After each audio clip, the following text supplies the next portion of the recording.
हम क्या बताना चाहते सत्संग के बारे में सब लोग सुनने। इतनी देर से हमने अपने प्रवचन बिना वीडियो के चलाए तुम्हारे समझाने की वजह से। आपका समझाना था। देखो, सत्संग सही या कोई रामायण जैसे आप टीवी में देखते हो या भागवत सही, इन चीजों से मतलब अच्छा ही ज्ञान मिलेगा। और देखो, एक मैं रामायण की एक चीज बताऊंगा आपको, जो संसार में कहीं से उस चीज को आप मुझे ला के दिखा दें तो मैं आपके घर 12 वर्ष पानी भर आऊंगा। कि जिस घर में भरत जैसा प्यार हो, उस घर का तुम कभी भी ये दिखा दो कि उस घर में अहित होता है या भगवान वहां नाराज हैं, वहां परेशानी है, वहां दुख है, तो कुछ चीजें ऐसी होती हैं जो हम पकड़ नहीं पाते। भरत जैसा प्यार जिस घर में मिल जाएगा, उस घर में समझ लो भगवान विराजमान है। ये घर जो बिछड़ते हैं, कब बिछड़ते हैं? जब भरत जैसा प्यार समाप्त हो जाता है। भाई एक ऐसी चीज है संसार में, भाई की तुमने परिभाषा भी सुनी होगी कि भाई अगर माल लगा दे तो कहाँ डालेगा? सीरक में, ये कहीं मर ना जाए।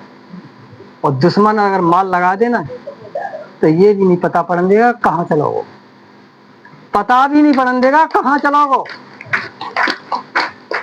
भाई एक ऐसी चीज है कि संसार में एक बार चली जाए दोबारा वापस नहीं आती। जिसने भाई को भाई नहीं समझा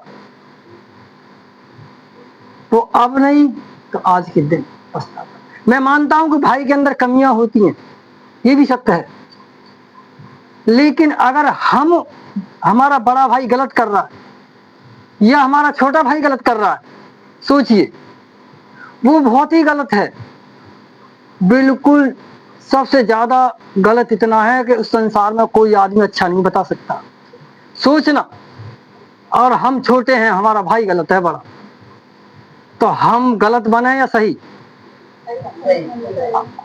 हाथ खड़े करे करो, बताओ गलत बने या सही? अगर सही बने तो बताइए, फिर हम में और बड़े भाई में क्या अंतर रह गया? अगर बड़ा भाई हमारा गलत और हम उसके साथ ही गलत करें तो हमसे ज्यादा गलत संसार में कोई नहीं है। भाई तो गलत है ये। तो बड़े बूढ़े की कहावत है कि अगर कुत्ता हमें काट ले तो हमारा फर्ज ये नहीं है कि हम कुत्ता को काट ले। ऐसे फिर हम और इंसान में क्या अंतर है? हम तो कुत्ता के समान है। तो प्रेम, जिस घर में भाई जैसा प्रेम मिल जाएगा, समझ लो वही संसार का सबसे बड़ा सुख है। ऐसे और वही सबसे बड़ा सत्संग है। ये मतलब बिछड़ापन जो होता है, जहां भी भाई भाई में बिछड़ापन होता है, देखो भाई क्या चीज है कि भरत जैसा भाई तो संसार में मिल नहीं सकता। भरत ने अपनी माँ का त्याग कर दिया था, आज कोई बेटा अपनी माँ का त्याग कर सकता है? ऐसे ना, किसके लिए? माँ ने राम को निकाल दिया था, माँ ने राम को निकाल दिया था, तो भरत ने कही, माँ ने कही कि बेटा मेरी माता आज्ञा है, तुझे गद्दी पे बैठना पड़ेगा। तो उसने कहा कही कि ले माँ, मैं इससे भी छुटकारा दिलाता हूँ तुम्हें, मैं आज से तुम्हारा त्याग ही करता हूँ, तुम्हारा आज्ञा रहेगी नहीं। वन में काटे उसने, भरत ने भी, जैसे राम ने वन में काटे ना, ऐसे ही साधु बन के रहे थे भरत। तो माँ को भी त्याग दिया था, लेकिन राम ने सबसे पहले माँ कैकेयी के पास गए थे। ऐसा कैकेयी के पास गए तो कैकेयी को जब राम को जब पता पड़ी कि भरत ने राम माँ का त्याग कर दिया है, तब भरत आए, भरत को बुला के ले गए, तब उन्हें क्षमा किया था माँ ने। गलती पुत्र कितना भी कर जाए, ऐसे माँ माई होती है। माँ के दुख को बताऊं मैं तुम्हें, संसार में माँ से बड़ी शक्ति कोई नहीं है,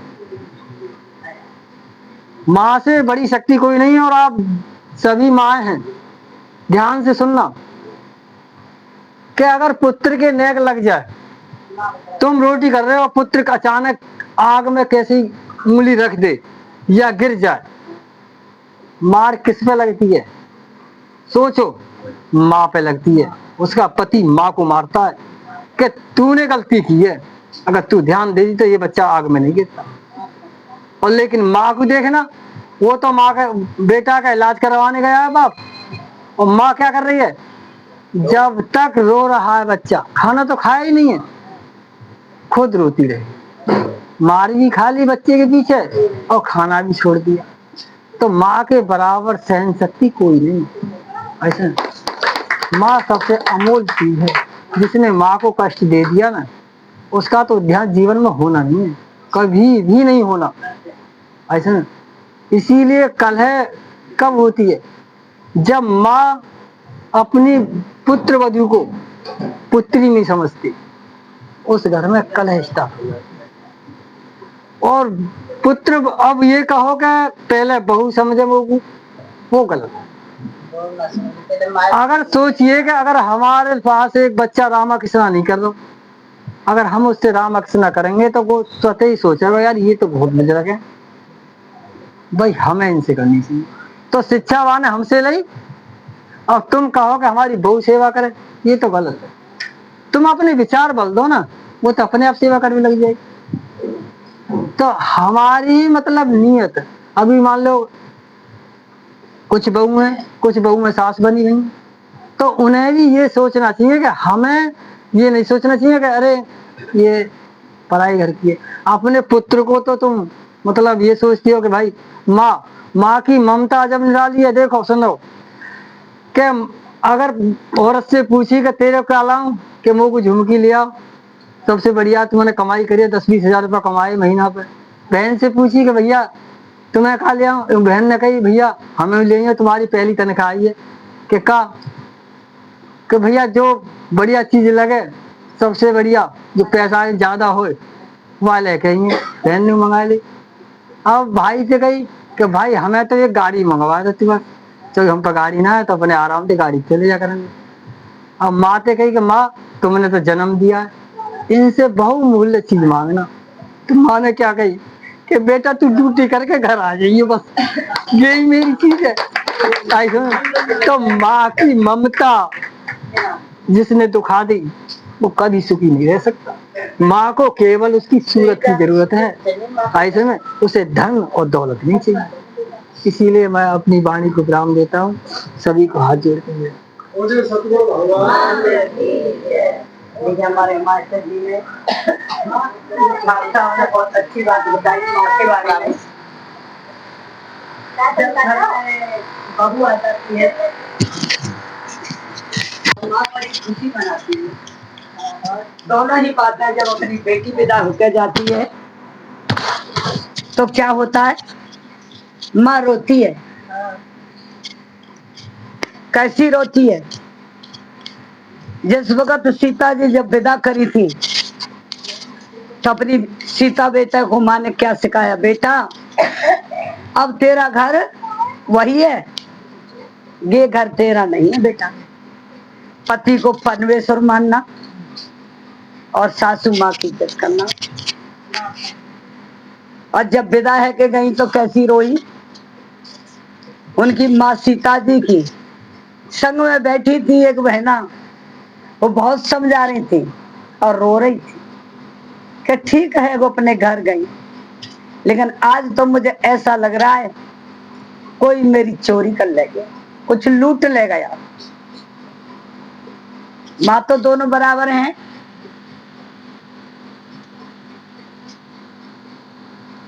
बेटा की भी और बेटी की भी। अगर जो समर्पित करती है अपने बेटी का कन्यादान कर देती है, उस कन्यादान के लिए तुम बिगाड़ो। बेटी का कन्यादान करके तुम्हारे हाथ में दे दी, उसको तुमने मारा कूटा पीटा, क्या उचित है? क्या उचित है भैया बताओ? और उसको बंद करके मारो, या तुम उसको दगड़े पे मारो पीटो, या तुम उसको कहीं मारो पीटो, क्या उचित है? आज तक औरतें कितनी ऊंचाई पे आ गई, और औरत ही निचाई पे जा रही है। लेकिन माँ देख रही है मुझे बहू के हाथ की रोटी मिले पई पाई, मैं पई पाई खाऊं। अब मेरा समय बुढ़ापे का आ गया और आज बुढ़ापे में माँ रोटी अलग बना के खा रही है। क्या उस बेटा को उचित है? ये बात उस बेटा को उचित है कि मेरी माँ अपने हाथों से रोटी बना के खाए? आज देखिए मेरी बात को सुनिए भैया, ध्यान देके। क्या उचित है? मुझे पहले ये बात बताओ कि उसकी माँ रोटी बना के खाए, उचित है? हैं? और बीवी कह रही है कि अगर मेरे मियाँ की ये आदत गई और कि इन्होंने शराब नहीं पी, इस शराब को छोड़ दे, गंद खाना छोड़ दे, तो इनके माता पिता की मैं लेटर उठाऊंगी। वो कैसी बहू है? खानदानी बेटी है वो। और वो बेटा इस आदत को नहीं छोड़ा तो वो बेटा कैसा है और खानदान अच्छा है? ये तो गुप्त बात बोली जा रही है। मैं जब ही रोटी खिलाऊंगी, जब ही रोटी दूंगी, तो फिर इसका मतलब क्या है? बेटा के ऊपर आ गई।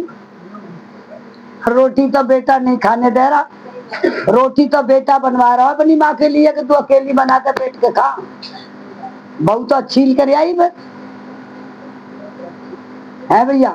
वो तो ऐब को ही तो कह रही है कि ऐब मार है, ऐब हटा, तेरे माता पिता की खूब सेवा करूंगी। तो हमको शर्म आनी चाहिए कि दूसरे घर की बेटी ऐब हटाने के लिए और माता पिता की सेवा करने जा रही है। और वो बेटा कैसे है जो अपनी माता पिता को इतना मारते हैं, गाली देते हैं?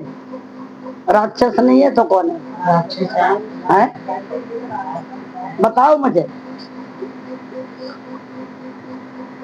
मास्टर जी ने आके जो बातें बताई हैं तुम्हारे लिए, कैसी बताई हैं?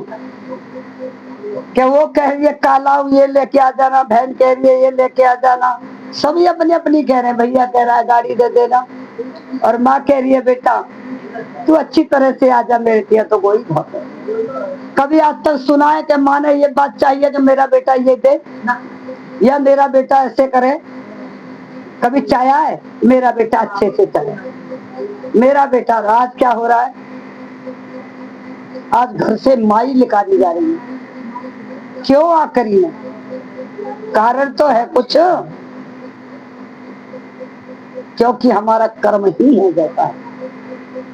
मैं हाथ जोड़ के कहती हूँ उन माता बहना से सबसे ऐसा ना, माँ को माँ समझे, बहू को बहू समझे, बाप को बाप समझे और अपनी गलतियां का त्याग करें। हम बन जाते हैं क्या? क्या बनते हैं भैया? जो भागवत होती है परीक्षित बनते हैं, यज्ञपति। ध्यान दे के सुनना, यज्ञपति बनते हैं। बताओ कौन कौन बनते हैं? यज्ञपति बनते हैं, परीक्षित बनते हैं, हैं? क्या यज्ञ कर दी हमने?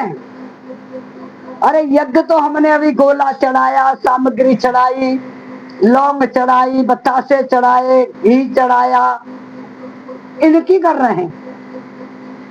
क्या अपना कुछ उन्होंने चढ़ाया है? कि मैं आंखों से गलत नहीं देखूंगा, कानों से गलत नहीं सुनूंगा, मुख से गलत नहीं बोलूंगा, क्या इनका त्याग करा? करा त्याग भाई? अपना तो त्याग कुछ करा नहीं। सामग्री तो चढ़ा दी, कथा भागवत करवा दी, दान भी बहुत से दे दिया, लेने वाले भाई बंधु लेके भी चले गए। हाथ जोड़ती हुए बात को नहीं बुरा माने। कोई अपना कथा भागवत करते हैं, बड़े बीवी बच्चा को छोड़ के आते हैं तो पेट कौन भरेगा? बात उचित है क्या? वो सहमत करके गए इस बात को? कथावाचिक कथा पढ़ के कि तुमको कथा सुन के कैसे रहना है। गाना तो कोई भी गाएगा, है?